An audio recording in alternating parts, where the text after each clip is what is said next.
Part 3। मेरे पति की बातें सुनकर राजा सहदेव शिव आग बबूला हो जाता है और गुस्से में कहता है, तुम मेरी बात ना मानकर सबसे बड़ी भूल कर रहे हो श्रीकांत। ऐसा करके तुम अपने ही पैर पर कुल्हाड़ी मार रहे हो। ठीक कहा तुमने। कल सूरज उगने से पहले तुम्हें इस गांव को छोड़ना ही होगा, और अगर तुम इस गांव से नहीं गए तो तुम्हारी उस बेटी के साथ साथ तुम्हें भी जलाकर मार दिया जाएगा। फिर राजा पूरी सभा में मेरे पति को गांव से बाहर निकालने का आदेश दे देता है। राजा अपना फैसला पूरे गांव वालों के सामने सुना देता है। गांव वाले भी राजा के फैसले से संतुष्ट होकर अपने अपने घर चले जाते हैं और मेरे पति भी अपने घर चले आते हैं। मेरे पति को अब सुबह का इंतजार था, क्योंकि सूरज उगने से पहले ही हमें गांव से बाहर जाना था। मौसम का रुख बदल जाता है, हवाएं जोर जोर से चलने लगती है, आसमान में कादल बादल छा जाते हैं और कुछ देर के बाद बारिश भी शुरू हो जाती है। ऐसे में मेरे पति मुंह लटकाए हुए अपने घर को वापस आते हैं और घर आते ही मुझे सारी बातें बताते हैं, जो कुछ भी उस राजा ने उनसे कहा था। यह सुनते ही मैं ज़मीन पर बैठकर सर पर हाथ रखकर जोर जोर से रोने लगी और रोते हुए कहती हूँ, हे भगवान, मेरी किस्मत कैसी है। सालों बाद मुझे एक बेटी हुई, उसके भी पांव उल्टे हैं। ऊपर से गांव वाले भी मेरी बेटी को जलाकर मारना चाहते हैं। हमें इस गांव से अब बाहर जाना पड़ेगा, क्योंकि अब हमारे पास कोई और चारा नहीं है। हमारी बेटी हमारी सारी बातें सुन रही होती है। चूँकि हमारी बेटी सिर्फ 2 साल की थी। हमारी बेटी एक चुड़ैल है और उसमें कुछ ऐसी शक्तियाँ भी होती है जिससे हम दोनों अनजान थे। इसीलिए हमारी बेटी उस राजा को सबक सिखाने के बारे में सोचती है। अगली सुबह मैं और मेरे पति गांव छोड़ने से पहले ही गांव वाले राजा के महल के पास भीड़ जमा कर लेते हैं। हम यह सोचने लगते हैं कि गांव वाले राजा के महल के पास भीड़ क्यों जमा कर रहे हैं, इसीलिए हम लोग भी वहां पर जाते हैं। और फिर हम जो देखते हैं वो देखकर हमारे रोंगटे खड़े हो जाते हैं। गांव वाले आपस में खुसुर फुसुर करने लगते हैं कि ऐसा कैसे हो सकता है। नहीं नहीं, यह सिर्फ आंखों का धोखा है, यह सिर्फ एक भयानक सपना। मुझे और मेरे पति को भी अपनी आंखों पर विश्वास नहीं हो रहा था। दरअसल राजा की मौत हो चुकी थी और उसकी लाश उसके महल के ठीक सामने पड़ी थी। मरने के बाद उसके पांव उल्टे हो गए थे और उसके शरीर पर अनगिनत चोट के निशान भी थे। उसका चेहरा पहचानने लायक भी नहीं था। ऐसा लग रहा था कि किसी ने उसे बहुत बुरी तरह मारा है और उसकी मौत तड़प तड़प कर हुई है और उसके शरीर से सारे खून सूख गए हैं और वह एक बिल्कुल हड्डियों का ढांचा बन चुका है। यह दृश्य देखकर गांव वाले अभी भी सदमे में हैं कि कोई ऐसे कैसे मर सकता है, वो भी इतनी दर्दनाक। मगर इन सब से परे वो दृश्य देखकर मेरी बेटी मुस्कुराए जा रही थी। वो इसीलिए क्योंकि राजा सहदेव सिंह की मौत की जिम्मेदार कोई और नहीं, खुद मेरी बेटी थी। मेरी बेटी मेरा रूप लेकर उसे राजा को मौत के घाट उतार देती है। वो ऐसा इसीलिए करती है क्योंकि राजा ने मुझे अपनी रानी बनाने की बात कही थी और यह बात मेरी बेटी को बर्दाश्त नहीं हुई, इसीलिए उसने राजा को मार दिया। गांव वाले भी इस बात को समझ जाते हैं कि राजा के मौत के पीछे हो ना हो रीता का ही हाथ है। इसीलिए सारे गांव वाले मिलकर मेरी बेटी को जलाने का फैसला करते हैं। गांव वालों में से एक आदमी बाहर निकल कर आता है और कहता है, जलाकर राख कर दो इसकी बेटी को। अगर यह जिंदा रही तो हम में से कोई भी जिंदा नहीं बच पाएगा, इसीलिए इसको मारना जरूरी है। यह एक चुड़ैल है, इसीलिए इसे मारते वक्त हमारे हाथ नहीं कांपने चाहिए। इससे पहले यह पूरा गांव खा जाए, इसे जलाना ही होगा। श्रीकांत, अगर तुम और तुम्हारी पत्नी हमारे बीच आए तो हम तुम्हें भी जिंदा नहीं छोड़ेंगे। मेरे पति को अब यकीन हो चुका था कि अब उसके परिवार को कोई नहीं बचा सकता, इसीलिए वो भी गांव वालों के सामने हार मान जाते हैं। इससे पहले गांव वाले हम तीनों को जिंदा जलाते, सबसे पहले जो आगे निकलकर हमें जलाने चाहता है उनकी अकारण मौत होने लगती है और देखते ही देखते लाशों का ढेर बिछ जाता है। यह देखकर बाकी गांव वाले पीछे हटने लगते हैं और डर के मारे अपने अपने घरों में छिप जाते हैं। इधर मेरी बेटी मेरे शरीर में प्रवेश कर अपनी बात सभी गांव वालों से कहती है। अगर मेरे परिवार को और मुझे जलाने की कोशिश भी की तो मैं सबको मार दूंगी, किसी को जिंदा नहीं छोड़ूंगी, सबकी लाशें बिछी होगी यहाँ। अगर कोई आगे बढ़ा तो आगे तुम लोग खुद समझदार हो, समझ सकते हो कि एक चुड़ैल क्या क्या कर सकती है। मुझे और मेरे परिवार को यहाँ पर पूरी आज़ादी से रहने दो। अगर हमें इस गांव से बाहर निकालने की कोशिश भी की तो राजा की मौत तुम लोगों ने अपनी आंखों से देखी है ना, कितनी दर्दनाक मौत मिली है। उससे कई ज़्यादा दर्दनाक मौत मैं तुम लोगों को दे सकती हूँ। मैं तुम लोगों का कुछ नहीं करूँगी। अगर तुम लोग मेरा कुछ नहीं करोगे तो मैं तुम्हारे रास्ते में कभी नहीं आऊँगी। अगर तुम लोग मेरे रास्ते में नहीं आओगे तो समझ में आई मेरी बात? और अगर नहीं आई है तो मरने के लिए आगे आ सकते हो। इतना कहकर मेरी बेटी मेरे शरीर से निकल जाती है और वापस 2 साल की बच्ची बन जाती है। इसके बाद मैं बेशुद्ध होकर ज़मीन पर गिर जाती हूँ। मेरे पति मुझे संभालने की कोशिश करते हैं। अब हमारे परिवार कोई कुछ नहीं कहता। हम गांव में पूरी आज़ादी के साथ रहते, लेकिन अगर कोई भूल कर भी हमें कुछ कह दे तो हमारी बेटी जरा भी देर नहीं करती थी उन्हें मारने में। देखते ही देखते इस बात को पूरे 18 साल बीत जाते हैं। उम्र के साथ साथ मेरी बेटी की शक्तियाँ और भी कई गुना बढ़ जाती है। मेरी बेटी अब बदल चुकी थी, वो पहले जैसी नहीं रही। आखिरकार वो एक चुड़ैल है, इसीलिए बाकियों की तरह उसे खाना नहीं, बस इंसानों का खून चाहिए होता था। इसीलिए महीने में वो एक शिकार ज़रूर करती थी और उनका खून पीती। लेकिन इससे धीरे धीरे गांव की जनसंख्या कम होने लगी। अब उस गांव में सिर्फ कुछ लोग ही बाकी रह गए थे। मैं और मेरे पति सब कुछ जानते थे कि हमारी बेटी नहीं बल्कि एक चुड़ैल है, लेकिन हम कुछ नहीं कर पाते थे क्योंकि हमें डर था अगर हम अपनी बेटी के खिलाफ गए तो वो हमें भी मार देगी। मगर ऐसा नहीं था। मेरी बेटी हम दोनों को बहुत प्यार करती थी क्योंकि उसे दोबारा इस दुनिया में लाने वाला कोई नहीं, मैं और मेरे पति ही थे। मेरी बेटी अब 20 साल की हो चुकी थी। मेरी बेटी भले ही एक चुड़ैल है, पर वो दिखने में एक बहुत सुंदर राजकुमारी की तरह लगती थी। लेकिन जो उसके बारे में नहीं जानता था वो उसकी सुंदरता पर धोखा खा जाता था और वो इसी बात का फ़ायदा उठाकर अपना काम बड़ी आसानी से कर लेती थी। जैसे जैसे उसकी उम्र बढ़ने लगी उसके साथ साथ उसकी खुराकें भी बढ़ने लगी। लगभग पूरा गांव साफ हो चुका था, बस 2-4 लोग ही बाकी रह गए थे। दाई माँ की बातें सच होने वाली थी क्योंकि उन्होंने साफ साफ कहा था कि पूरा गांव साफ हो जाएगा और गांव में रिया और श्रीकांत को छोड़कर कोई नहीं बचेगा। हमारा गांव अब खंडहर बन चुका था, कोई उस गांव में गुजरना भी पसंद नहीं करता था।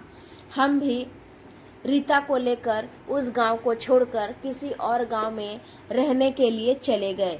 लेकिन अब हम नहीं चाहते थे कि अब और कोई अपना जान गंवाए और कोई गांव बर्बाद हो जाए जैसे सीतापुर गांव हो गया था। पर हमारे पास कोई रास्ता नज़र नहीं आ रहा था कि हम ऐसा क्या करें कि रीता यह सब करना बंद कर दे।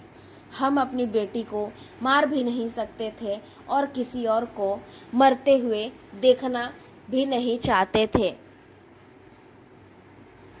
एक बार मैं अपने पति से कहती हूँ, सबसे पहले आप मुझे यह बताइए कि आपको किस बाबा ने वो इत्र दिया था जिसे पीकर मैंने इस पाप को जन्म दिया।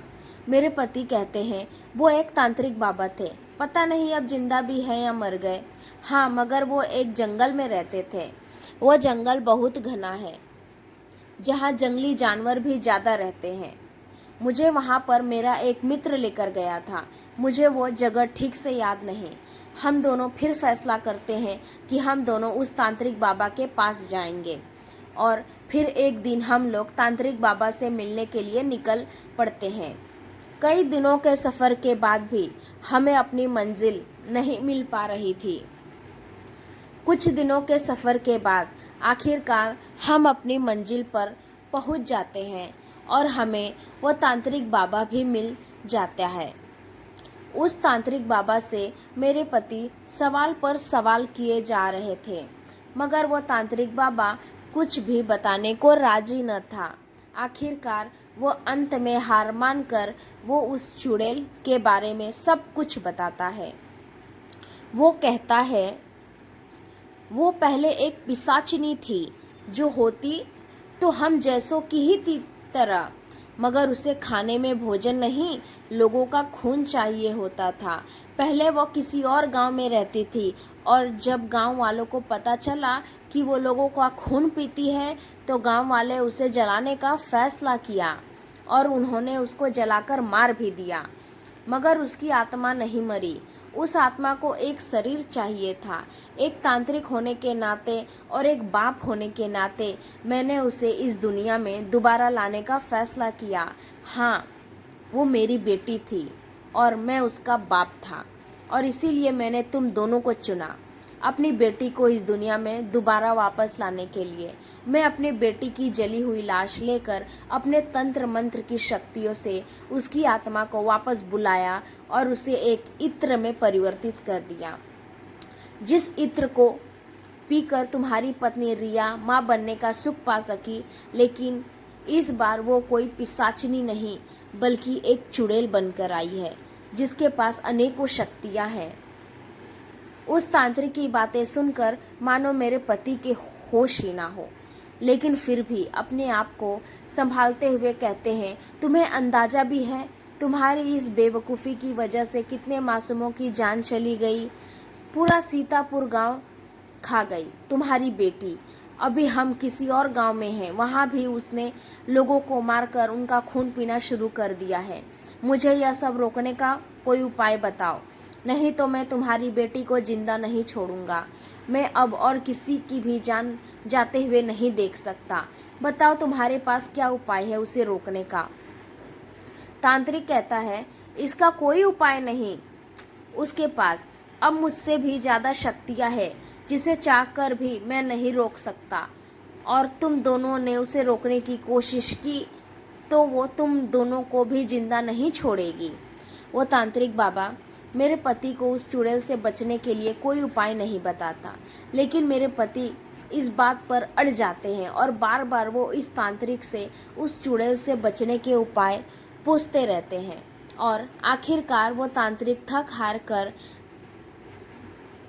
मेरे पति को एक उपाय बताता है और कहता है, ठीक है, तुम अगर बार बार पूछ रहे हो तो मेरे पास एक उपाय है, पर उपाय काम करेगा कि नहीं करेगा यह मैं नहीं जानता, लेकिन तुम चाहो तो इस उपाय को एक बार करके देख सकते हो। इस उपाय के लिए तुम्हें सबसे पहले रिया के कुछ कपड़े, उसके बाल और उसके खून की कुछ बूंदों की ज़रूरत पड़ेगी। इन सबको लेकर तुम मेरे पास आना होगा। मैं अपने शक्तियों से उसे कैद करने का प्रयास करूंगा, और अगर मैं सफल हो गया तो तुम्हें उस चुड़ैल से हमेशा के लिए छुटकारा मिल जाएगा। लेकिन तुम्हें उसके बाल और उसके खून आसानी से नहीं मिलेंगे। इस बात में बहुत खतरा है, तुम्हारी जान भी जा सकती है। तांत्रिक बाबा के उपाय बताने के बाद हम अपने घर लौट आते हैं और इस प्रयास में जुट जाते हैं कैसे इन सारी सामग्री को इकट्ठा करें। और एक दिन आखिरकार हम सारी सामग्री जमा कर लेते हैं, पर अभी भी रीता की खून की कुछ बूंदें चाहिए था, जो कि मेरे पति को आसानी से नहीं मिलती। इसीलिए वह मन ही मन अपने आप से कहते हैं, मैं ऐसा क्या करूं कि मुझको इसके खून की कुछ बूंदें मिल जाए। फिर एक दिन अचानक मेरे पति को एक तरकीब सूझती है। जब रीता शिकार से घर से बाहर जाती है तो मेरे पति घर के दरवाजे के चौखट पर एक धारीदार चाकू रख देते हैं, जिस पर मेरी बेटी की नज़र नहीं पड़ती और वह गलती से अपना पैर उस चाकू पर रख देती है, जिससे उसके पांव कट जाते हैं। पर वह इस बात पर ध्यान नहीं देती और आगे बढ़ जाती है। फिर मेरे पति को उसके खून की बूंदें भी मिल जाती है। सभी सामग्रियों को इकट्ठा कर उस तांत्रिक बाबा के पास ले जाते हैं। रीता इस बात से अनजान थी कि उसकी मौत अब करीब है। मेरे पति हमारी बेटी को मारना नहीं चाहते थे, लेकिन हम मजबूर थे। हम अपने घर में उस चुड़ैल को पनाह नहीं दे सकते थे, जिसकी वजह से एक पूरा गांव साफ हो गया। दूसरे गांव को भी नष्ट करने को उतारू थी। इसीलिए मेरे पति को मजबूरन यह कदम उठाना पड़ा। मेरे पति अब तांत्रिक बाबा के पास पहुंच चुके थे। वहां पहुंचकर मेरे पति तांत्रिक से कहते हैं, लो, जैसा तुमने कहा था मैंने सारी सामग्री को इकट्ठा कर लिया। अब उस चुड़ैल से जल्द हमें छुटकारा दिलाओ। तांत्रिक कहता है, मैं अपनी तरफ से पूरी कोशिश करूंगा, लेकिन मैं अपनी बेटी को काबू कर पाऊंगा कि नहीं यह तुमसे मैं नहीं कह सकता। फिर भी मैं पूरी कोशिश करूंगा कि मैं तुम्हें उससे छुटकारा दिला सकूं। फिर वह तांत्रिक अपने विधि अनुसार पूजा शुरू करते हैं और वो अपनी पूजा के जरिए रीता को अपने पास बुलाता है। रीता वहां पहुंचकर उस तांत्रिक से कहती है, क्यों आपने मेरे साथ ऐसा किया बाबा? मैं तो आपकी बेटी थी ना, फिर आप मेरे साथ ऐसा कैसे कर सकते हैं? आपने ही तो मुझे इस दुनिया में दोबारा लाया है। फिर आप क्यों मुझसे मेरी जिंदगी छीनना चाहते हैं? फिर तांत्रिक कहता है, वह इसीलिए क्योंकि अब तुम सबके लिए खतरनाक साबित हो रही हो। तुमने पहले ही एक पूरे गांव को नष्ट कर चुकी है, लेकिन आगे मैं ऐसा नहीं होने दे सकता। इसीलिए वापस तुझको इस इत्र की शीशी में कैद करना होगा। तांत्रिक अपनी पूरी शक्तियों का जोर लगा तो देता है और वह अपने पूजा में सफल भी हो जाता है। चुड़ैल को इत्र की शीशी में कैद कर लेता है। मेरा पति से कहता है, तुम इत्र की शीशी को ले जाकर किसी ऐसी जगह गाड़ दो जहां पर किसी की नजर ना पहुंचे। पर यह ध्यान रहे, इत्र की शीशी का ढक्कन खुलना नहीं चाहिए, नहीं तो वह वापस से जिंदा हो सकती है। अगर वह वापस जिंदा हुई और वह पता नहीं क्या करेगी, शायद पिछली बार से ज्यादा और खतरनाक हो जाए। जहां वह 1 महीने में एक शिकार करती थी, वहां वह हर रोज किसी न किसी को मारते फिरे। मेरे पति तांत्रिक की बातों को ध्यान से सुनकर उस इत्र की शीशी को लेकर वहां से चले जाते हैं। रास्ते भर वह अपने हाथ पर इत्र की शीशी को बहुत कसकर पकड़े रहते हैं। फिर खाली जगह देखकर जमीन के अंदर गाड़ देते हैं। तब हमें उस चुड़ैल से आज़ादी मिल जाती है। दोस्तों, उम्मीद करती हूँ आपको हमारी कहानी पसंद आई होगी। कहानी पसंद आई है तो प्लीज़ वीडियो को लाइक करें, शेयर करें। चैनल पर नए हैं तो चैनल को सब्सक्राइब करें और हाँ, नोटिफिकेशन बेल को ज़रूर दबाएं ताकि अगली अपडेट सबसे पहले आपको मिले। Thanks for watching video.